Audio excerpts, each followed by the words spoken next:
So, Sweet. Let's get it started. All right. Welcome to know, Topic Heat. Your host, Biggity. And we have from Utah, the Utah Jazz. Introduce yourself as. Sherry. And we have the Canadian Scout himself as. Introduce yourself. And who's. and that's Jared. Nice. And last but certainly not least, the beast from the east, Mr. the Third. Introduce yourself. Lister part of the third, the king of the world. Nice. Here we go. We'll start with Lister here. If you could go back to every reality show there ever was, what three people do you think encompass how you play? That's a good question here. Thank you. Three. Well, I haven't won, so I can't pick any really good people. I mean, there still could be, you know. You could always win tomorrow. You never know. Well, possibly, yeah, we'll see. I think maybe like Aris from Panama Island.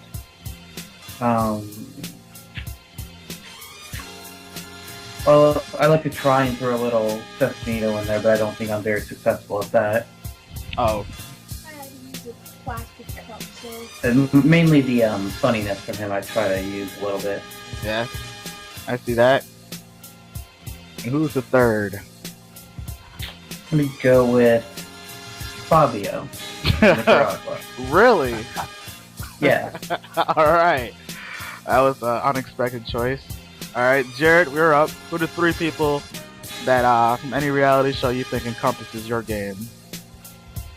Alright, so I'm gonna start off with an old school show here. Like when we go back to the Mole, where it was hosted by Anderson Cooper. And I'm gonna say I play like the Mole himself when it was the old gentleman. I forget his name from season 2. Bill, thank you for refreshing my memory. And then I am also gonna play another crazy twist when it was Andy Dick for Unanimous, when all the people trying Unanimous on the decisions who takes home the money when the money splits things down. Jared's come up with the most obscure people. Nice, I like it.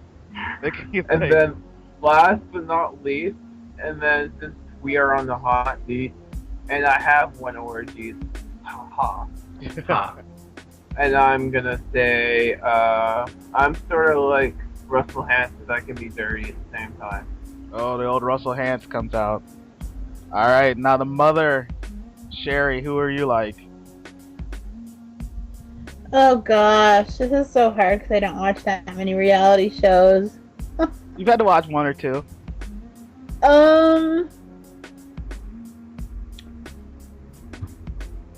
Maybe we can give it to you since we played with you or against you. There you go. Yeah. Alright. You guys.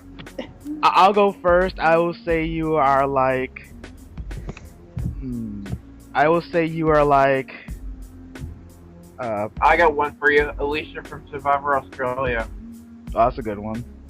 Alright, Alicia. I will say you are like Persia from the White Rapper show.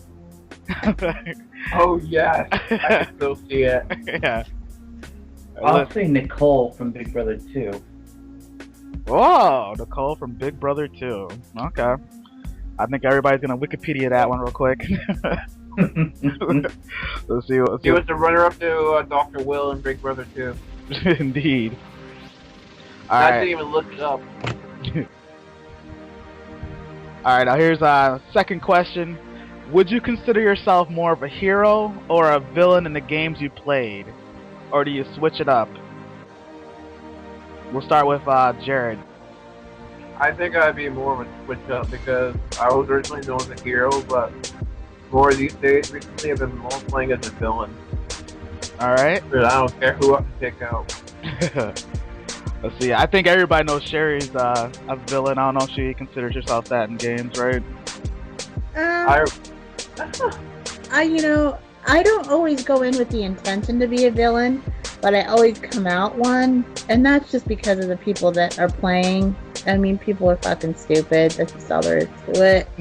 And I end up being the villain because I end up telling them they're being stupid, and that's just the way it is. So. So everybody, all right. And Lister, hero or villain? Probably gonna have to say hero, or if not that, non-entity. Okay. All right. Let's see here. Non-entity. All right. All right. Well, let's see. Question number 3 at the hot seat. Here we go. If you could align with someone who you hated with a passion, but you knew it would help you win a game, would you do it? Yes, no, and why? Sherry. Yeah, I've done it before. You aligned with someone. Who did you hate that you aligned with? This was back in the day when I hated Eve, and I aligned with her in a game that it was like only my 3rd or 4th game, and I'd already hated her at that point. And I remember that we decided to align, and we didn't hate each other after that, but Right.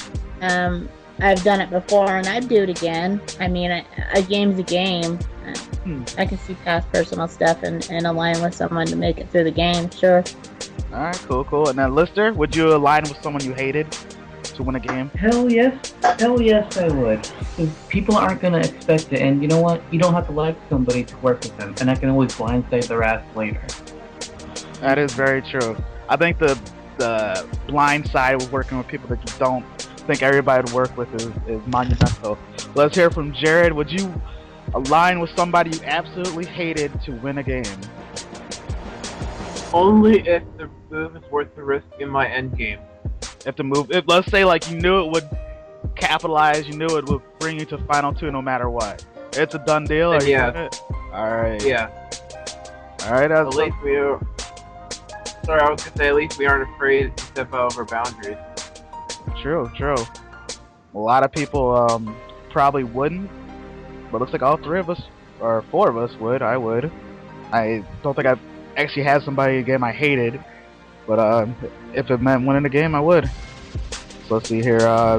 We're in question number 4. All right, here's a good one. I think we've all hosted and or tried to host or hosting right now, and have all played. Would you rather be considered a better ORG host or a better ORG player? Lister. Ooh, I think I'd rather be considered a better host. Really? Okay. Why is that? Just more respect from it, or? With playing, you kind of have to, like, there's more the stress involved, so, you know, if you're not as good a player, you're gonna be all kind of crap on about it. Mm-hmm. But if you're a good host, you're gonna have more people who want to play your games, and you can keep on doing it without having to worry about, oh my god, I'm gonna get blindsided tonight. True. You can laugh at all the other people doing it. Alright, now Jared, would you rather be considered a better host or a better player? I'm a little bit more on the both, actually, because if I said host after what just happened, but I would prefer to host any day over being a better player, because being a host you get to learn more about the other players. So you can use it as their weakness to kick them out if we play the same game with them. I think that's a bad thing to say, but yeah, okay. Alright. And plus, I've been coaching Lister and hosting. There you go. You have. And Sherry, would you rather be considered a better player or a better host? I'd say a better host. The reason why I say that is because I believe being a host encompasses being a good player. You have to, in being a good host, and this is something I'm finding out at least now when I'm trying to host a game, is that a good host knows when to put in the right challenge. A good host knows when to ask the right questions at Tribal Council. But it makes them a good player as well. They got to be a good player and be involved in the game as much as the other players are, to know when to put those challenges in where, to put the right questions in where. It encompasses being both. A lot more, right? Yeah. I would go with host too, because I mean, considered a good player, there are a lot of good players, but there's only so many good hosts, or like everybody signs up for their games. You know, I just think it's more respected to be a host. That's just my opinion, but I don't know. I mean, being considered a great player is also good, but I'd rather be considered a better host than a player. That's just me. And I actually prefer hosting, I think.